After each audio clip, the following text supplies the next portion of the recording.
Hello all my dear friends, my name is Rathore और आप देख रहे हैं नेचुरल फिजिक्स। सो आज के इस वीडियो में हम लाए हैं लेक्चर नंबर 2 ग्रेविटेशन का।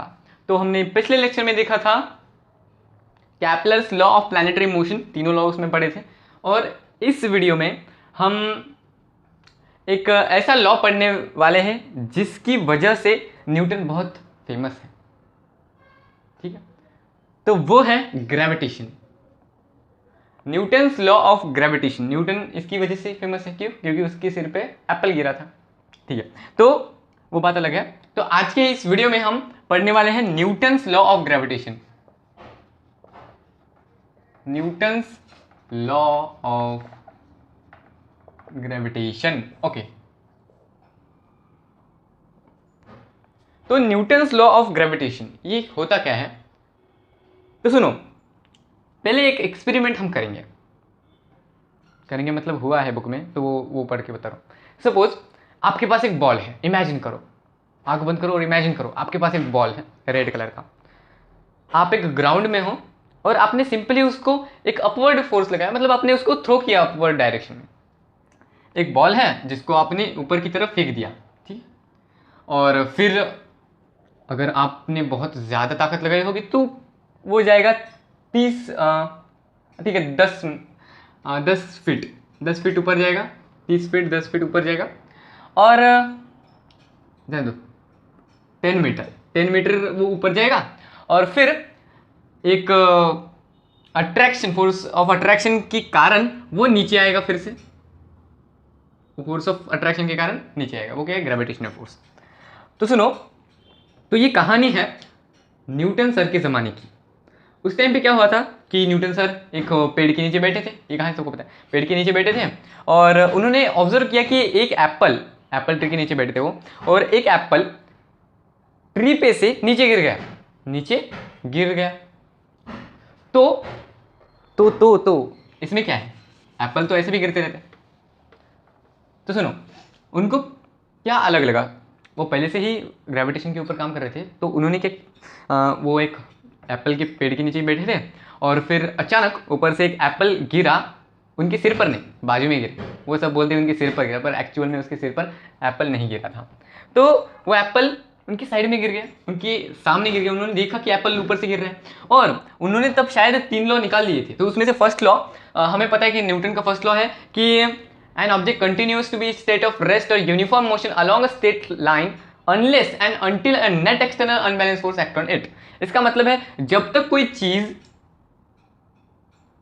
फोर्स नहीं लगाएगी तब तक दूसरे ऑब्जेक्ट का स्टेट चेंज नहीं होगा। सपोज वो एक यूनिफॉर्म मोशन में चल रहा है, तो जब तक कोई दूसरा एक्सटर्नल फोर्स नहीं लगेगा तब तक उस स्टेट से उसकी चेंज नहीं होगी उस ऑब्जेक्ट की। अगर वो ऑब्जेक्ट रेस्ट पे है, सपोज वो ऑब्जेक्ट ट्री पे है, एक ट्री पे एक एप्पल लटक रहा है। मेरी ड्राइंग बहुत खराब है, इसलिए मैं सपोज ऐसे बोल, ये एक एप्पल है हमारा, ये एक एप्पल है। तो ये अभी फिलहाल रेस्ट में है। क्या है? रेस्ट, मोशन तो नहीं कर रहा है, वो रेस्ट में है। तो जाहिर सी बात है, जब तक इस पर कोई फोर्स नहीं लगाएगा तब तक ये हिलेगा नहीं, स्टेट नहीं चेंज करेगा। और जब ये नीचे गिर गया, एप्पल नीचे गिर के आ गया यहाँ पर, तो हाँ, उनको ये पता चला कि एप्पल का स्टेट चेंज हुआ है। वो रेस्ट से मोशन में आया, गिर गए ना नीचे, तो वो रेस्ट से मोशन में आए। फिर अगर रेस्ट से मोशन में आए तो इसका मतलब है कोई ना कोई फोर्स उस पर लगा है, और कोई ना कोई फोर्स अभी ऊपर से आसमान तो उसको धकेलने वाला नहीं है, तो बेटा तो नीचे गिर जाए नहीं, तो आसमान के ऊपर से तो फोर्स कोई आ रहा ही नहीं। सेकंड एक फोर्स है जो कि है ग्रेविटेशन। अगर ऊपर से कोई फोर्स नहीं लगा रहा है, इसका मतलब है नीचे से कोई खींच रहा है, उसको अट्रैक्ट कर रहा है। और उस अट्रैक्शन, वो जो अट्रैक्ट कौन कर रहे थे? अट्रैक्ट हमारी अर्थ कर रही थी उस एप्पल को नीचे की तरफ। तो उस अट्रैक्शन को उन्होंने नाम दे दिया ग्रेविटेशनल फोर्स। ठीक है, इतना समझ गए? तो sir, Isaac Newton study the gravitational force between the different bodies of proportional law. ठीक है, तो किताबी बातें अलग। तो जो लॉ ऑफ ग्रेविटेशनल फोर्स है, तो उसके अंदर हमारे न्यूटन भाई साहब ने कहा है कि हमारी जो पूरा यूनिवर्स है, तो उसके अंदर जो भी बॉडी है, तो वो हर एक बॉडी पर अपना ग्रेविटेशनल फोर्स एक्सर्ट करती है। सपोज ये जो मोबाइल है और मैं हूँ, तो मैं भी कुछ ना कुछ ग्रेविटेशनल फोर्स उस मोबाइल पर एग्जर्ट कर रहा हूँ और वो भी कुछ ना कुछ ग्रेविटेशनल फोर्स एग्जर्ट कर रही है मेरे पे, ये उन्होंने कहा था। यही है न्यूटन्स लॉ ऑफ ग्रेविटेशन, शायद यहाँ पर बुक में भी हो। According to Newton's law of gravitation, the gravitational force of attraction between any two bodies in the universe is directly proportional to the product of their masses and inversely proportional to the square of the distance between them. तो सुनो, तभी उन्होंने और एक बात कही, हाँ, कि जो ग्रेविटेशनल फोर्स है तो वो अलग अलग चीज़ में अलग अलग होते हैं, मतलब कैटेगरी नहीं है कि this gravitational force is different from this gravitation, ऐसा नहीं, वो मासेस पे डिपेंड करते हैं। जैसे कि मैंने बोला कि देखो एप्पल जो है, एप्पल ड्राइंग अच्छी नहीं, कमेंट मत करना। तो देखो एप्पल जो है ना वो अर्थ की सरफेस की तरफ अट्रैक्ट हुआ। इस एप्पल को हमने, ठीक है एप्पल है, वो नीचे की तरफ गिर रहा है, फिर यही नीचे की तरफ क्यों गिर रहा है, हमारी अर्थ क्यों एप्पल की तरफ नहीं जा रही, क्यों? तो इसका सिंपली आंसर है बिकॉज ऑफ मास। देखो इसका जो मास है ना, इसका मास बहुत कम है, इस एप्पल का मास कितना, शायद 50-60 की ग्राम होता है शायद, ये मान लो 200 ग्राम। तो इस एप्पल का जो मास है सपोज 200 ग्राम है और हमारी अर्थ का बहुत ज़्यादा, मुझे भी याद नहीं है, बहुत ज़्यादा है, तो इसका मास जो है ना वो बहुत ज़्यादा है एप्पल के कंपैरेटिवली। तो इसका मतलब है, और न्यूटन सर ने कहा था कि जो हमारा ग्रेविटेशनल फोर्स है वो डिपेंड करेगा उसके मास पे। अगर मास ज़्यादा तो ग्रेविटेशनल फोर्स ज़्यादा, और मास कम तो ग्रेविटेशनल फोर्स कम। अगर इसका मास ही कम है तो इसका ग्रेविटेशनल फोर्स ऑफ अट्रैक्शन भी बहुत कम होगा, और इसका मास कितना है, बहुत ज़्यादा है, तो इसका ग्रेविटेशनल फोर्स भी बहुत ज़्यादा होगा। 9.8 मीटर पर सेकंड स्क्वायर इसका ग्रेविटेशनल फोर्स होता है अर्थ का, ठीक है। तो एक स्टेटमेंट लिखनी पड़ेगी, according to Newton the gravitational force of attraction, the gravitational force of attraction, the gravitational force of attraction between any two bodies in the universe is directly proportional to the product of their masses. Is directly proportional, proportional का sign डाल देता हूँ यहाँ पर, alpha proportional to their masses, ठीक है, and inversely, ये यहाँ पर इनवर्सली ऐसा नहीं, ठीक है, and inversely proportional to its distance. Spelling mistake मत निकालना, ठीक है। तो ये हमारा न्यूटन्स लॉ ऑफ ग्रेविटेशन है। तो देखो ये क्या कहते हैं, the gravitational force of attraction is directly proportional to their masses.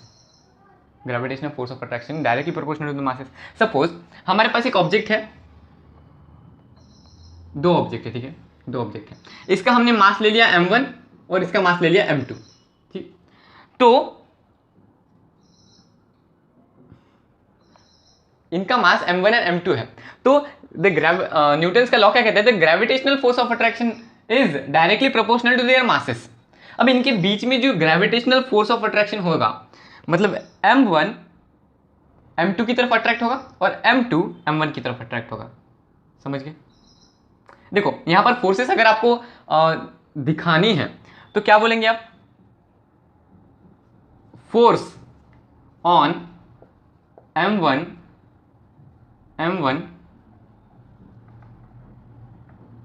The force of attraction on m1 due to m2, आप ऐसे लिख सकते हैं, ठीक है। देखो अगर ये इस तरफ जा रहा है, इसका मतलब ये नहीं कि ये इसको खींच रहा है, अगर ये इस तरफ जा रहा है मतलब ये अट्रैक्ट कर रहे हैं, और ये इस तरफ जा रहा है इसका मतलब ये इसको अट्रैक्ट कर रहा है, नहीं समझे। देखो the gravitational force of attraction is directly proportional to the masses. अभी इनके बीच में जो ग्रेविटेशनल फोर्स होगा, जितना भी ग्रेविटेशनल फोर्स होगा, सपोज ये दोनों ग्रेविटेशनल फोर्स है जिसको हमने जी बोल दिया, ये ग्रेविटेशनल फोर्स है, तो ये डायरेक्टली प्रोपोर्शनल होगा m1 एंड m2 इनके मासेस पर। सपोज इन दोनों का मास बहुत ज़्यादा है, बहुत ज़्यादा, जैसे कि हमारा सन का मास, तो ये दोनों एक दूसरे को बहुत ज़्यादा फोर्स के साथ अट्रैक्ट करेंगे, तो यही इन्होंने कहा है हमारा फर्स्ट स्टेटमेंट। तो यहाँ पर हमारा क्या, the gravitational force of attraction directly proportional gravitational force, तो F इनके बीच में का force is directly proportional to क्या है, देयर मासेस। मास क्या है, m1 एंड m2। ये हमारा फर्स्ट इक्वेशन।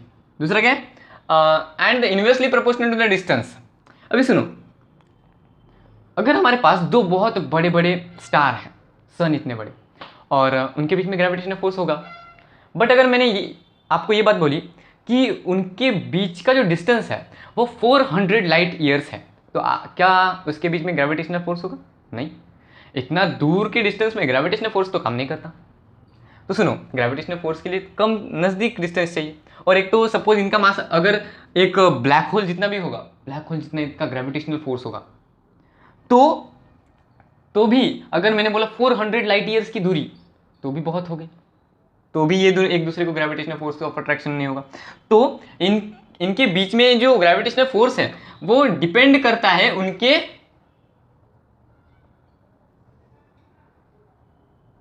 डिस्टेंस पर, जिसको हम आर भी बोलते हैं, इसको आर से डिनोट करते हैं, ठीक है, proportional and of these masses and inversely proportional to square of the distance between them. So inversely proportional to the square to square, यहाँ पर square लिखना, inversely proportional to the square, inversely proportional 1/k यहाँ पर नीचे आएगा, तो ये क्या, r square यहाँ पर square आएगा, ठीक है। तो ये हमारा इक्वेशन नंबर हो गया 2। आई होप सो यहाँ तक आपको समझ में आया होगा, ठीक है।